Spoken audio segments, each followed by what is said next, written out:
जंगल के पास एक एम्बर को बता देना चाहिए कि वो हमारी बेटी नहीं है। एम्बर की जगह यहाँ नहीं बल्कि महल में है। वो एक राजकुमारी है। आप दोनों क्या बात कर रहे हैं? मैं आपकी बेटी नहीं।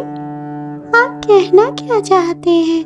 पापा जान, आप बताएं ना मुझे। पहाड़ों की एक बड़ी चोटी, जहाँ से चारों तरफ खूबसूरत मंजर दिखाई देता था, वही एक अनापरस्त राजा का महल था। राजा को अपनी दौलत शोहरत का बहुत घमंड था।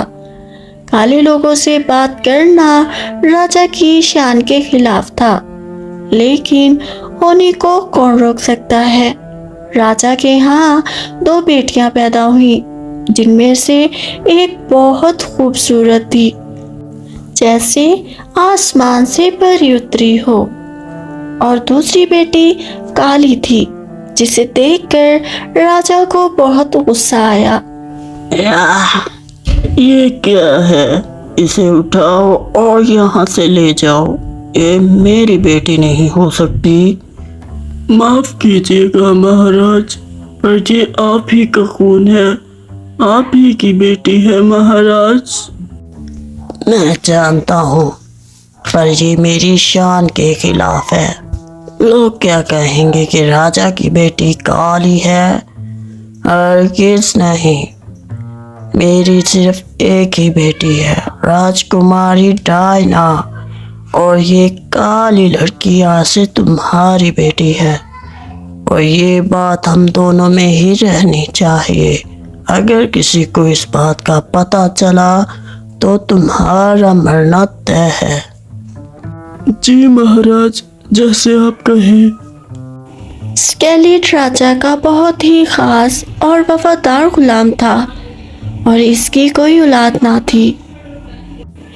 लिहाजा वो दूसरी शहजादी को अपने घर ले गया और इसका नाम रखा एम्बर, और जहाँ तक हो सका एम्बर की अच्छी परवरिश की।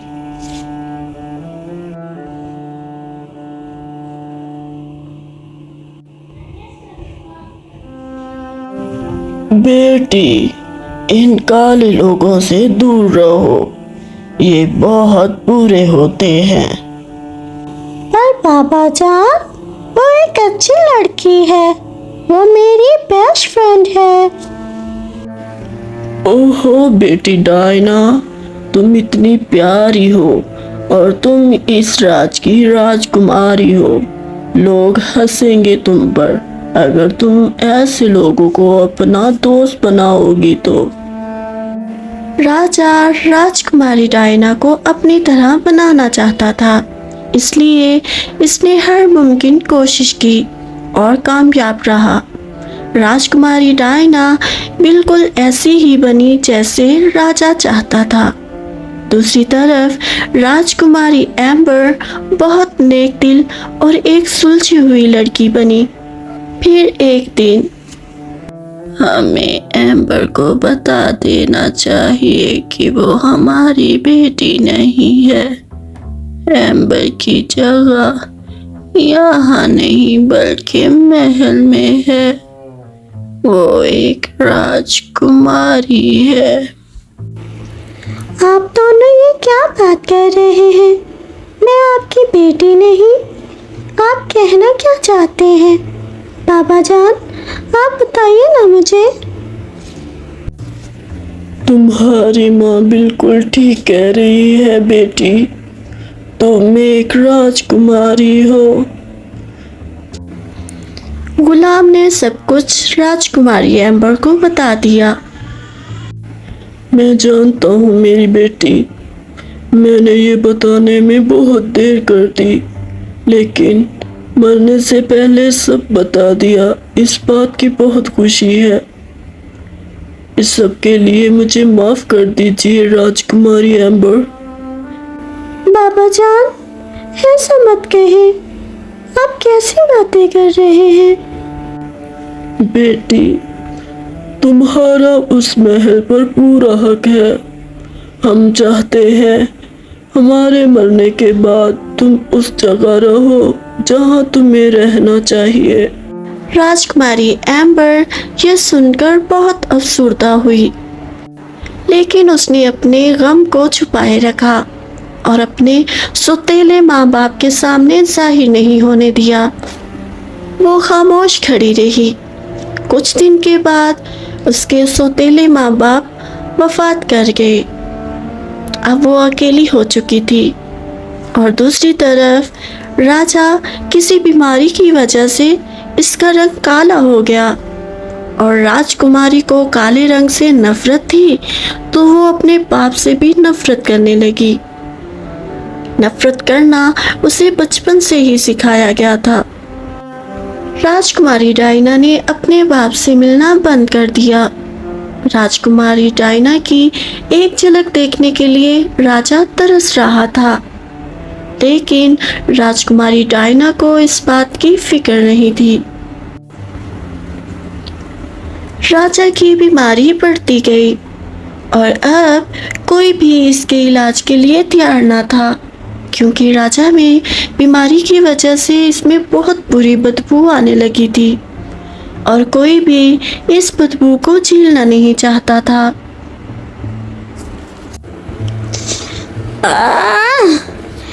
ये क्या है? पूरे महल में बदबू आ रही है। सिपाहियों, आज से इस महल पर मेरा राज होगा। जाओ, राजा को कत्ल कर दो, वरना पूरा शहर बदबू से भर जाएगा। पहले तो सब हैरान हुए, फिर उन्होंने राजकुमारी की बात पर अमल करने का फैसला किया, क्योंकि इतनी बदबू कोई भी बर्दाश्त नहीं कर सकता था। इतने में पूरे हजूम के अंदर से एक लड़की बोली और वो थी राजकुमारी एम्बर। माफ कीजिएगा राजकुमारी डायना, मेरा नाम एम्बर है और मैं राजा से मिलना चाहती हूँ। अगर आपकी इजाज़त हो तो क्या मैं राजा से मिल सकती हूँ? तुम्हारी हिम्मत कैसे हुई यहाँ आने की? तुम्हें आने किसने दिया? मुझे माफ कर दीजिए राजकुमारी डायना, पर प्लीज मना मत कीजिएगा। मुझे बस एक बार राजा से मिलना है। हाँ हाँ ठीक है, जाओ सिपाहियों, इसे राजा से मिलवाया जाए। राजकुमारी डायना ने राजकुमारी एम्बर को राजा से मिलने की इजाज़त दे दी। राजकुमारी एम्बर जब राजा के कमरे में गई तो बहुत ज़्यादा बदबू आ रही थी और देखा तो राजा का रंग सियाह हो गया था।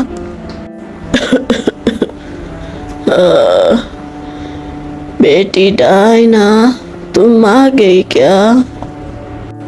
नहीं बाबा जान, मैं आपकी बेटी डायना नहीं, बल्कि आपकी बेटी एम्बर हूँ, आपकी काली बेटी। तुम क्या कह रही हो? जी बाबा जान, मैं आपकी बेटी एम्बर हूँ, आपकी दूसरी काली बेटी। परेशान मत होइए बाबा जान, मैं आपसे नहीं पूछूंगी कि आपने मुझे क्यों छोड़ दिया, क्योंकि मैं सब जानती हूँ बाबा जान, और ना ही मैं आपसे कोई हिस्सा मांगने आई हूँ। मैं बस आपका इलाज करने आई हूँ। आखिर आप मेरे बाबा हैं, और अगर बाबा नहीं तो महाराज तो ज़रूर हैं। मैं कुछ ऐसी खास जड़ी बूटियों को जानती हूँ जिससे आपका इलाज हो सकता है। मुझे इलाज करने दीजिए महाराज। और आपको एक बात बतानी है महाराज, आपकी प्यारी बेटी राजकुमारी डायना ने आपको कत्ल करने का हुक्म दिया है, क्योंकि आप काले हो चुके हैं और आप में बहुत बुरी बदबू आ रही है, और सब लोग इस बात पर राजी भी हो गए हैं। मुझे जल्दी इलाज करना होगा ताकि उनके आने से पहले आप ठीक हो जाएं। मैं जंगल से आपके लिए कुछ खास जड़ी बूटियां लाई हूँ जिससे आप बिल्कुल ठीक हो जाएंगे। राजा की आंखों में आंसू आने लगे और राजकुमारी एम्बर ने वो आंसू पोंछे और राजा का इलाज किया। कुछ ही पलों में राजा बिल्कुल ठीक हो गया। जब वो उठा तो उसने कहा, मुझे माफ कर दो मेरी प्यारी बेटी। मैं एक बहुत बुरा बाप हूँ और एक बहुत बुरा राजा भी। तुमने सही कहा, काले लोगों को भी ऊपर वाले ने ही बनाया है। हमें काले लोगों से नफरत नहीं करनी चाहिए। मुझे माफ कर दो मेरी बेटी। मैं दौलत और शोहरत में गुमराह हो गया था और अनाप्रस्त हो गया था। अपने अनाप्रस्त राजा और बाप को माफ कर दो बेटी। मैं बहुत बुरा हूँ, मुझे माफ कर दो एम्बर। कोई बात नहीं पापा जान, आपको अपनी गलती का एहसास हो गया, मेरे लिए यही काफ़ी है। राजा राजकुमारी एम्बर के साथ कमरे से सही सलामत बाहर निकला, जिसे देखकर सब हैरान रह गए। राजा ने राजकुमारी एम्बर को सबके सामने अपनाया और सब लोगों से माफी मांगी। मुझे माफ कर दो, मैं तुम सबका गुनहगार हूँ। तुम सबको भी ऊपर वाले ने ही बनाया है। मैं तुम लोगों के कालेपन से नफरत करने लगा। मैं अनाप्रस्त हो गया था। मुझसे बहुत बड़ी भूल हो गई। मुझे माफ कर दीजिए। बेटी डायना, मैं तुम्हारा भी गुनहगार हूँ। मैंने तुम्हारी अच्छी परवरिश नहीं की, तुम्हें भी अपने जैसा बनाया, काले लोगों से नफरत करना सिखाया। मुझे माफ कर दो बेटी डायना। राजकुमारी एम्बर तुम्हारी बहन है। तुम दोनों आज से इस महल पर राज करोगे। सबने राजा को माफ कर दिया और हर तरफ खुशी फैल गई। राजकुमारी डायना भी जल्द ही समझ गई कि काले लोगों से नफरत करना बहुत बुरी बात है। अब से दोनों बहनें साथ रहने लगी और उस महल पर राज करने लगी। राजा अपनी दोनों बेटियों को खुश देखकर खुश रहने लगा। बाकी के सब लोग भी हंसी खुशी रहने लगे। इससे हमें सीख मिलती है कि हमें किसी से नफरत नहीं करनी चाहिए, ना तो किसी के काले होने से और ना ही किसी के बुरे होने से, क्योंकि सबको ऊपर वाले ने बनाया है। Like and subscribe.